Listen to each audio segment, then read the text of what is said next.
performer sur ça. Donc on en profitera lors de la journée, lors de ce week-end, pour remettre les diplômes de participation à ces élèves. Il y a aussi des activités par rapport à la sécurité. On a eu à poser des extincteurs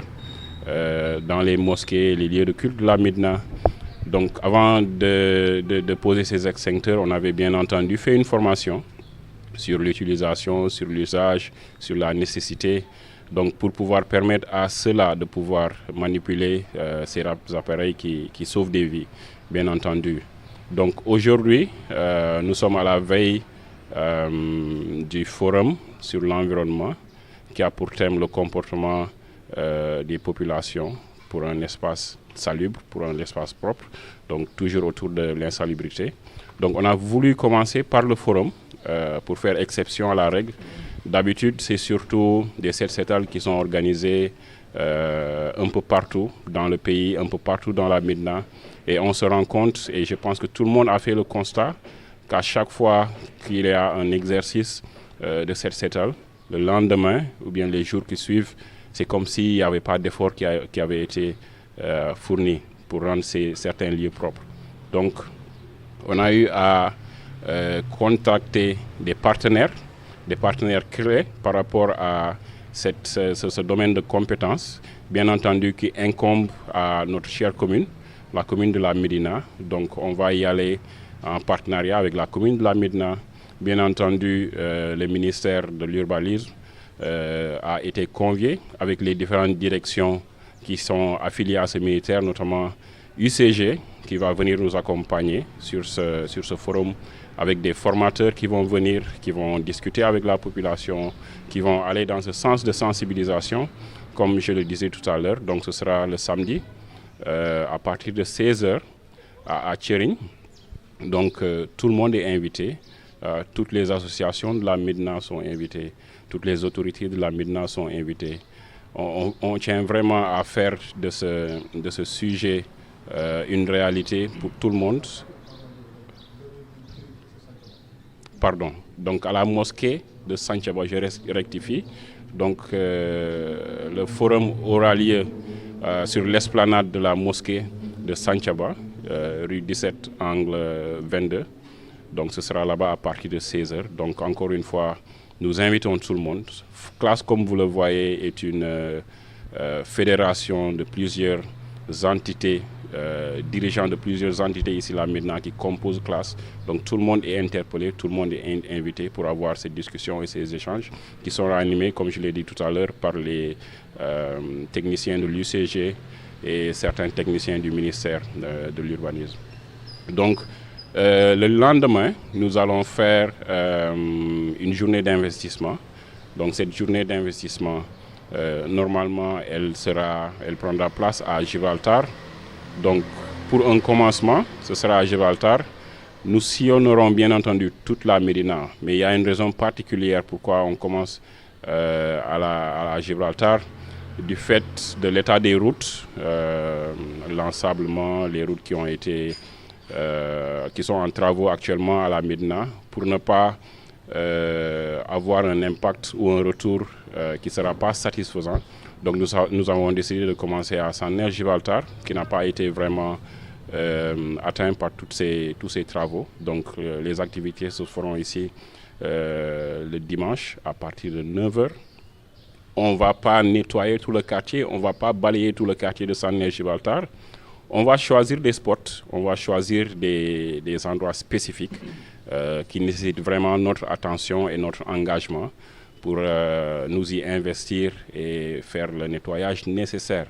Donc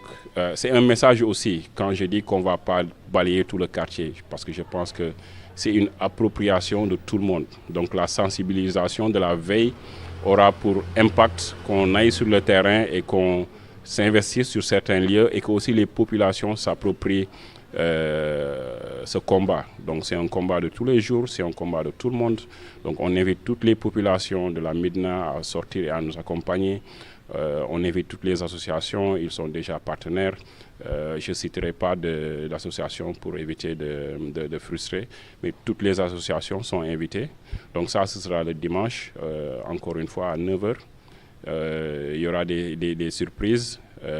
On aura aussi l'opportunité de discuter en tant que jeune de la Médina, en tant que fils de la Médina. On aura l'occasion d'échanger sur les programmes et activités des autres associations pour qu'on puisse s'accompagner pour la réussite de cette journée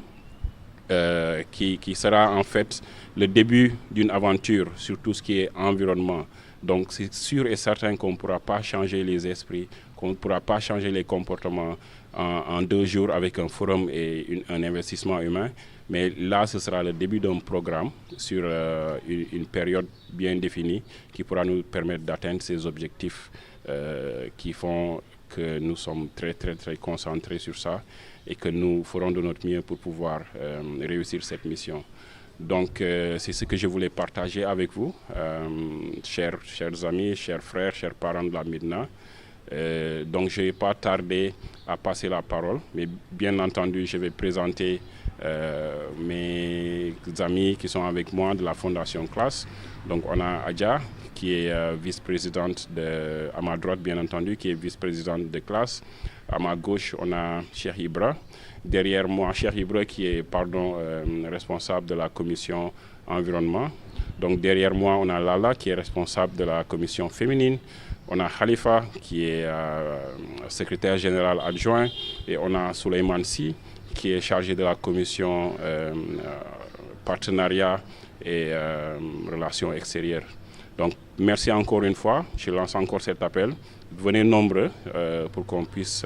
trouver les meilleures solutions pour notre chère commune. Merci encore. Salam alaikum wa Dakar, salam alaikum wa Médina.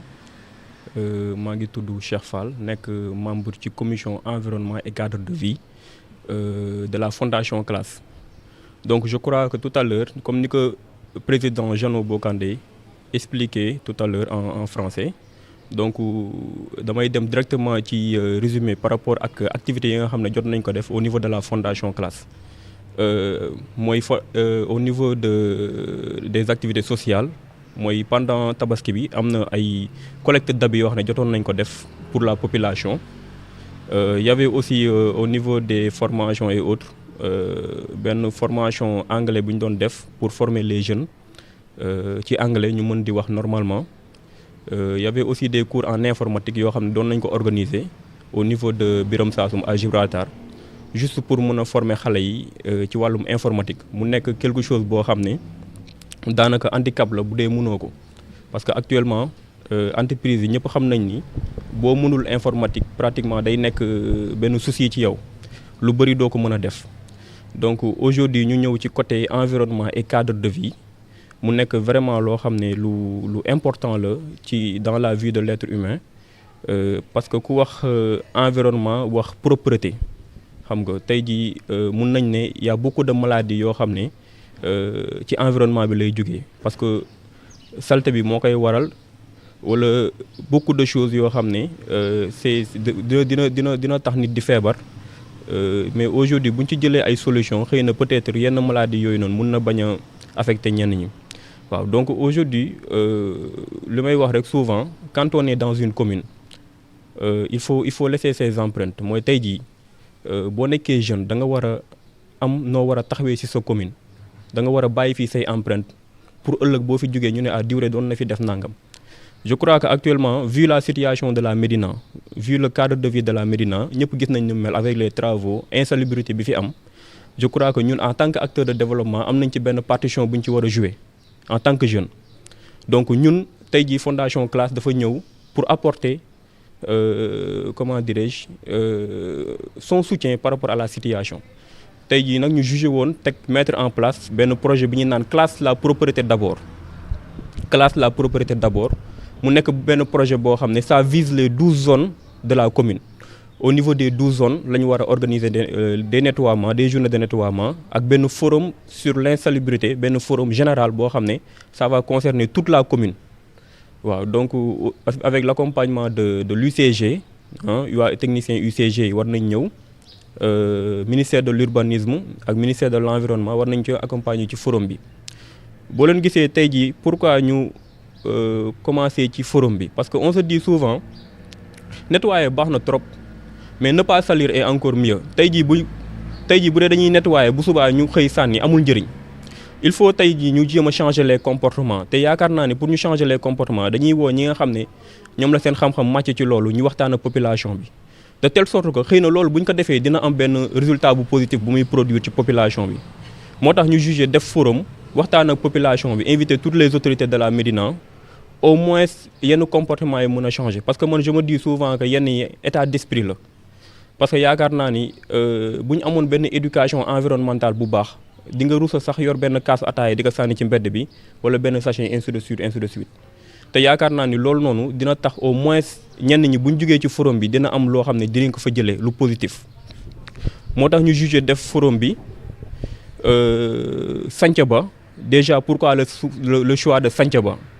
bon peut-être ñenn ñi dinañ ko gis ne pourquoi Santhiaba Gibraltar donc je vais commencer par ça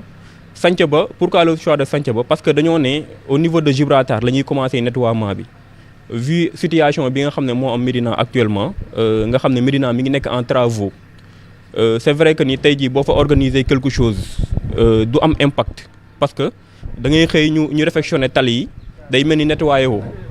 pourquoi moo tax ñu choisir commencer Gibraltar nga xam ne Gibraltar affecté wul travaux yi affecté wu ko noonu au moins bu ñu ko lancé Gibraltar dina am impact par rapport ak Médina actuellement mais dañoo ne bu ñu commencé Gibraltar comme Gibraltar la ñuy commencé dañuy def forum bi Santhiaba au niveau de Médina pour wan ne maanaam projet bi newul projet Gibraltar mais projet c'est un projet boo xam ne ça concerne toute la commune de la Médina donc les autres zones que ça soit Déggo Kousoum Ngaraaf Dames ainsi de suite projet bi ça les concerne tous dinañ ñëw foofu noonu organiser fa ay journée de nettoiement mais juste pour démarrer le projet donc on a choisi Gibraltar juste pour parce que Gibraltar n'est pas affecté par les travaux parce que gis nañ situation bi fi am actuellement waaw donc au niveau de Gibraltar lañ commencé affaire bi parce que amul ay travaux yoo xam ne ñu ngi fi actuellement moo tax ñu commencé Gibraltar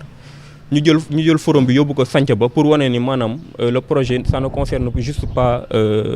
concerné wul Gibraltar kese mais toute la commune de la Médina maintenant bon forum bi mi ngi am samedi 12 novembre à partir de 16h jàkka Santhiaba mooy rue 17 angle 22 donc ñu ciy woo ñëpp vraiment les autorités ñu ciy woo autorités yi président association yi